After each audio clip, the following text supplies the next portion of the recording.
Graça e paz.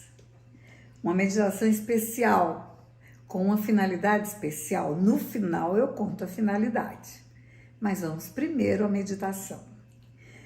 Jesus estava entre os homens, veio em carne.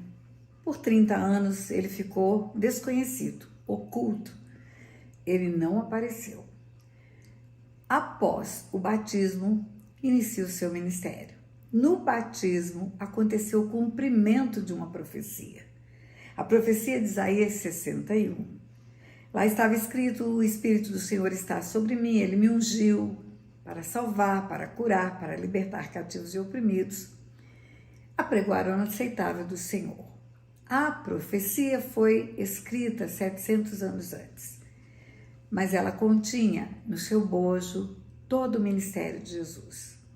E quando ele foi ao batismo, lá no Rio Jordão, que ele chega diante de João Batista, e João Batista diz: eu é que tinha que ser batizado pelo Senhor.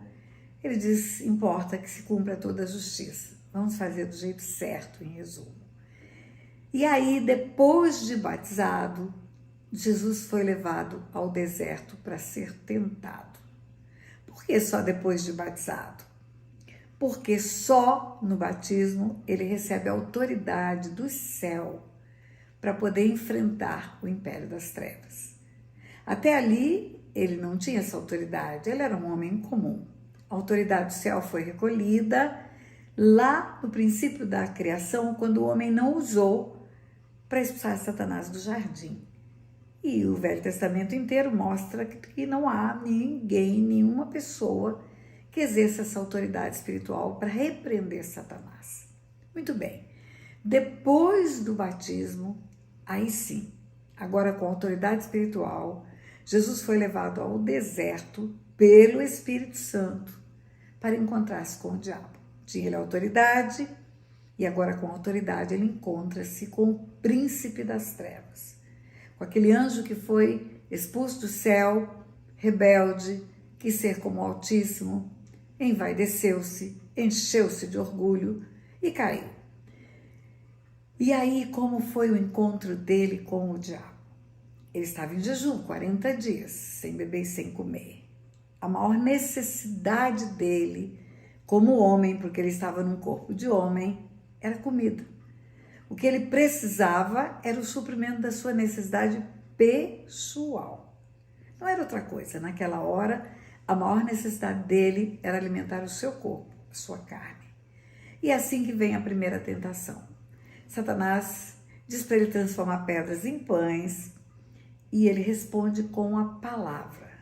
Não, está escrito: nem só de pão viverá o homem, mas de toda a palavra que procede da boca de Deus. Muito bem, Satanás não desistiu. Vem com a segunda tentação. Leva Jesus a um pináculo do templo e desafia Jesus a desafiar Deus. Desafia Jesus a jogar-se lá do alto, na certeza de que, sendo filho de Deus, haveria um socorro do Pai. Como se Deus estivesse para atender as nossas brincadeiras, os nossos desafios, estivesse pronto para atender tudo aquilo que nós queremos que Ele atenda. Jesus não foi chamado por Deus para ficar desafiando Deus, mas Ele foi chamado por Deus para fazer a vontade de Deus. Não para fazer a vontade dele, desafiando a vontade de Deus, mas para fazer a vontade do Pai, vir ao mundo para salvar o homem dos seus pecados. E ele responde para Satanás. Satanás fala o Salmo 91. Ele vai dar ordem aos anjos a teu respeito. Jesus diz: não tentarás o Senhor teu Deus. Satanás não desiste. Agora ele leva Jesus a um monte e ele diz para Jesus olhar todos os reinos do mundo. Todos os reinos do mundo. E disse que daria os reinos do mundo a ele, se Jesus se prostrasse para adorá-lo. Se Jesus se prostrasse e tivesse por ele, por Satanás, uma adoração. Ou seja, se eu for o teu Deus, você vai ficar rico, vai ter todos os reinos do mundo. E aí, nesse ponto da conversa, Jesus não fala mais a palavra. Ele também fala, mas primeiro ele diz: retira-te. Ele dá uma ordem. E Satanás nessa hora é retirado e os anjos do Senhor servem a Jesus. Só teu Deus adorarás, só Ele darás culto. E eu quero chamar sua atenção para algo. Por que eu escolhi essa passagem? Porque há poucos dias atrás, fazendo um vídeo de entrevista com Natália, falei sobre algumas técnicas que hoje são usadas na Terra para desenvolvimento pessoal, desenvolvimento financeiro, desenvolvimento para sucesso, desenvolvimento para aperfeiçoamento da história do homem na Terra. Muito bem, eu primeiro preciso me redimir, porque eu coloquei tudo no mesmo saco e você não pode, você tem que separar o joio do trigo. Quando eu falei de coaching, eu não quis dizer aquilo que é aprovado pela palavra de Deus. Eu quis dizer aquilo que é contrário à palavra de Deus. O coaching que tem como objetivo o hedonismo, pura e simplesmente. O aperfeiçoamento do homem para chegar em lugar excelente.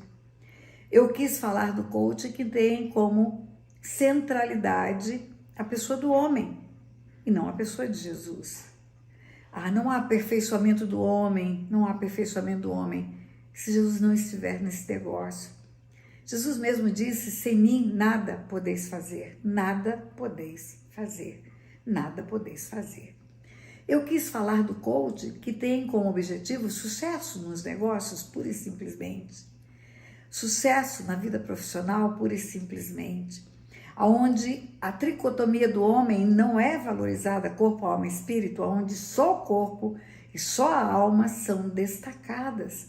E a vida espiritual do homem não é levada em conta. O homem fica preocupado com a sua caminhada nesta terra, o que comer, o que beber, o que vestir, os reinos do mundo, o sucesso pessoal, mas nada da sua vida espiritual, nada da sua vida eterna, nada da sua essência, porque o homem é um espírito. O homem está no corpo, tem uma alma, mas ele é um espírito. E a vida do homem é eterna, o homem é um ser eterno. O corpo vai desaparecer? Vai envelhecer? Os negócios vão ficar para os herdeiros? Nós vamos deixar um legado, talvez financeiro, sim. Só que não podemos ter como principal objetivo a conquista desse legado financeiro. Se não sabe o que acontece, o nosso Deus é Mamon.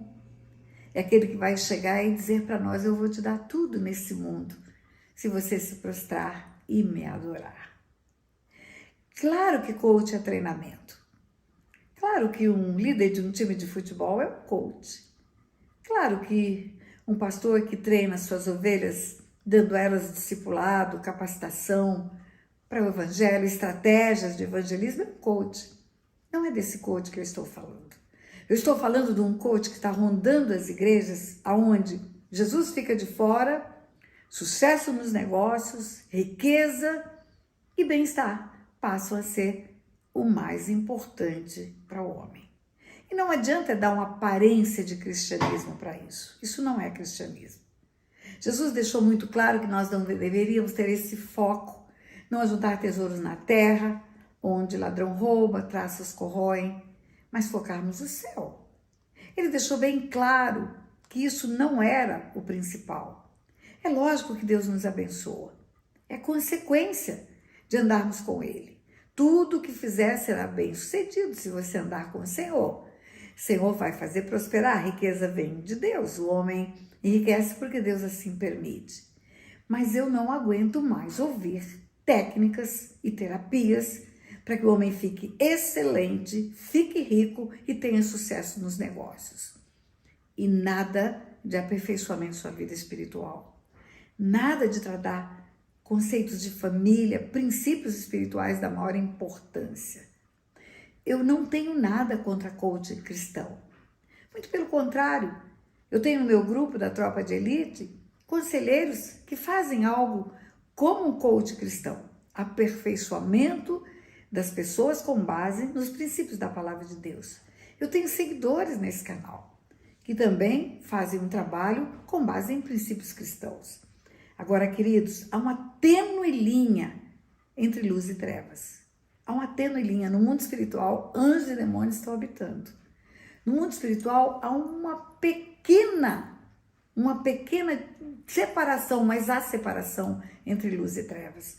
Desde o começo da humanidade. Deus não mistura luz e trevas. Quando você tem técnicas como, por exemplo, constelação familiar, onde o líder que cria isso, o criador, fala que ele sabe que Deus existe, mas ele não traz Deus para o que ele faz. Como você não traz Deus? Se a palavra de Deus diz que tudo tem que ser feito como para ele, Jesus diz que é por ele, para ele, por causa dele que tudo que foi feito se fez. Como é que eu posso tirar Deus de qualquer técnica? Como é que eu posso tirar Deus de qualquer ensino? Ele é a essência de tudo. Se você vai ensinar biologia, ele é o criador da natureza. Se você vai ensinar sobre cosmos, sobre o universo, ele é o criador do universo, das galáxias. Se você for ensinar medicina, ele é o criador da ciência, ele é o médico dos médicos. Se você for ensinar terapia, psicologia, psiquiatria, ele é aquele que cuida da alma do homem. É ele que traz a ciência, a dádiva, o dom perfeito, tudo vem dele. Você não pode fazer nada nesse mundo deixando ele de fora. Ah, se você fizer isso, você vai estar andando independente de Deus. E na independência de Deus, queridos, você vai quebrar a cara, porque você não pode fazer nada sem Ele. Sem mim, nada podeis fazer. A palavra de Deus é muito clara. Nós temos que ter um norte e um sul sempre na palavra. A nossa base é a palavra, ela é lâmpada para os nossos pés e luz para o nosso caminho. Eu não posso imaginar alguém falando de aperfeiçoamento da alma sem colocar Deus, aquele que sonda a alma, e a alma é o coração. A alma é o coração na Bíblia, quando ele diz: o Senhor esquadrinha o coração e prova os pensamentos, para dar a cada um segundo o seu proceder. Coração na Bíblia não é músculo cardíaco, é alma. Quando ele diz enganoso é o coração e desesperadamente corrupto, quem o conhecerá? Eu, o Senhor, esquadrinho os pensamentos, esquadrinho o coração e prova os pensamentos. Queridos, deixa eu contar algo para vocês. Lá no Éden, no princípio, na criação, Deus formou o homem para frutificar. Ele formou o homem para multiplicar e para frutificar. Esse homem era perfeito porque tinha nele a natureza de Deus. Porque ele era imagem e semelhança de Deus. A perfeição do homem só é atingida quando essa imagem e semelhança volta. Ela não é um fim em si mesmo. O homem não se aperfeiçoa pelo conhecimento. Ele não se aperfeiçoa por técnicas. Ele se aperfeiçoa pelo mais de Deus que houver nele. Quanto mais de Deus houver no homem, mais sabedoria do alto ele terá. Porque tem outra sabedoria, que é humana, carnal e demoníaca, como está escrito no livro de Tiago. Nem toda sabedoria vem do alto. E quando você tem a sabedoria do alto, quando você tem a essência de Jesus, o Espírito Santo em você, você não desassocia nada do Criador do universo. Você está conectado com Ele o tempo todo. Toda terapia, toda essência terapêutica que procura aperfeiçoar o homem pelo homem, só para que ele chegue no nível perfeito, não vai ter resultado. Porque só tem um jeito de ser perfeito, é ser semelhante ao varão perfeito. E o varão perfeito tem o nome de Jesus. Ele diz que nós, de glória em glória, chegaremos à estatura de varão perfeito. Essa glória nós tínhamos na criação. O DNA de Deus estava no homem. Quando o homem pecou, ele foi destituído dessa glória. Ah, então ele tinha, porque foi destituído, tinha. E como que ele readquire essa glória? Quando ele entrega a vida dele para Jesus. Tudo aquilo que você fizer com Jesus vai dar certo. Vai ser perfeito. Não há terapia que funcione sem Jesus. Não há técnica que funcione sem Jesus. Talvez você esteja enganado, porque há uma pequena diferença entre você andar por sua própria conta, por sua própria perna, e andar segurando nas mãos daquele que pode te levar ao lugar da vida eterna. Só que a tua própria mão e a tua própria perna termina o dia que enterra o teu corpo. Haverá um sepultamento da sua carne e acabou. E agora? E agora é você o seu Criador. E se você tentou aperfeiçoar-se sem conhecer a profundidade de Deus, sem procurar entender a grandeza desse Deus, você não tem noção. O apóstolo Paulo, ele ora na carta aos Efésios, ele ora para que o homem compreenda a grandeza do seu chamamento, a grandeza da sua natureza. Ele ora para que o homem compreenda quem ele é. E eu creio, sabe, queridos, que Deus quer nos mostrar a plenitude daquilo que somos. Tudo que Ele colocou em nós de talento, de dons, Ele quer que flua. Mas não sem Ele. Não sem Ele. Sabe o que faz Satanás existir? Era um anjo de luz. Sabe por que virou Lúcifer? Porque ele queria ser independente de Deus. Ele não queria ser dependente de Deus. Na independência de Deus, você deixa a luz. E você caminha em trevas. Então, veja bem, seja qual for a terapia que você está fazendo, seja qual for a técnica que você está fazendo, seja qual for o curso que você está fazendo, se Jesus estiver lá, se Ele estiver lá, prossiga. Avalie todos os prós e os contras, mas se Ele não estiver lá, se for algo meramente humano, com a sabedoria que é humana, carnal e demoníaca, cuidado. Cuidado, porque no fim de tudo você pode ter uma grande decepção. Porque nenhum terapeuta holístico, ninguém que tem técnicas humanas vai chamar você da morte. Quem vai lhe chamar é o Filho de Deus. Ele que vai dizer, vem para fora. Então, você que me escuta, preste atenção. Muitas pessoas jogaram pedras depois que eu fiz a live com a Natália, falando sobre essas coisas. Talvez eu tenha sido infeliz porque eu não separei uma coisa de outra coisa. Mas eu separo aqui. Aqueles que desenvolvem técnicas de coaching com a centralidade de Jesus, continua e tome cuidado. Aqueles que desenvolvem coaching apenas para levar o homem a um lugar excelente, nos negócios, na sociedade, em si mesmo, está praticando o hedonismo. E aquele que está praticando o coaching apenas para ter resultados financeiros, está preso em mamon. Cuidado com o mamon. Ele é sutil demais. Ele vai chegar para você e vai dizer, eu dar-te todos os reinos desse mundo se você fizer essa e essa técnica. Mas no fim, ele toma tudo de você. Eu quero orar com você agora. Eu não vou permitir que esse momento, esse vídeo termine sem que eu ore. Pai, em nome de Jesus, muitas pessoas estão no nosso meio, no meio da igreja, eu não estou falando do mundo, Pai. Com o mundo nós não podemos nos conformar, nós temos que transformar o mundo. Mas eu estou falando de muitas pessoas que estão dentro da igreja, usando o púlpito, usando o lugar onde deveria estar ensinando a palavra, onde deveria estar focando na salvação, na cura, na libertação, que é a essência do Evangelho, está fazendo técnicas humanas que podem ser desenvolvidas numa empresa, que podem ser desenvolvidas num negócio, mas não no corpo de Cristo. Pessoas que estão usando, Senhor, o nome de evangélicos para fazer enredos com os teus filhos e as tuas filhas, para prendê-los em terapias, que são terapias nascidas em lugares escusos, em lugares de trevas. Pai, em nome de Jesus, abre os olhos para que eles vejam. Abre os olhos para que eles tenham noção, Senhor, do engano que eles estão cometendo. Para que eles possam, Senhor, voltar ao lugar de onde caíram nessa esparrela do inimigo, Pai. Em nome de Jesus, levanta pastores comprometidos com a Tua palavra. Levanta homens e mulheres que tenham temor do Senhor, Pai. Que tenham cuidado e zelo pelo Teu rebanho. Levanta homens e mulheres, Senhor, ousados, intrépidos, corajosos. Que não tenham medo de dizer a verdade, independente do apedrejamento. Senhor, eu me lembro de que o Senhor diz na Tua palavra para alguns discípulos que o deixaram, perguntando para os outros, vocês também não vão me deixar? Para onde iremos nós? Só Tu tens palavra de vida eterna. Senhor, ajuda-nos a buscar palavras de vida eterna. Ajuda-nos a buscar aquilo que vai nos levar para uma eternidade com o Senhor.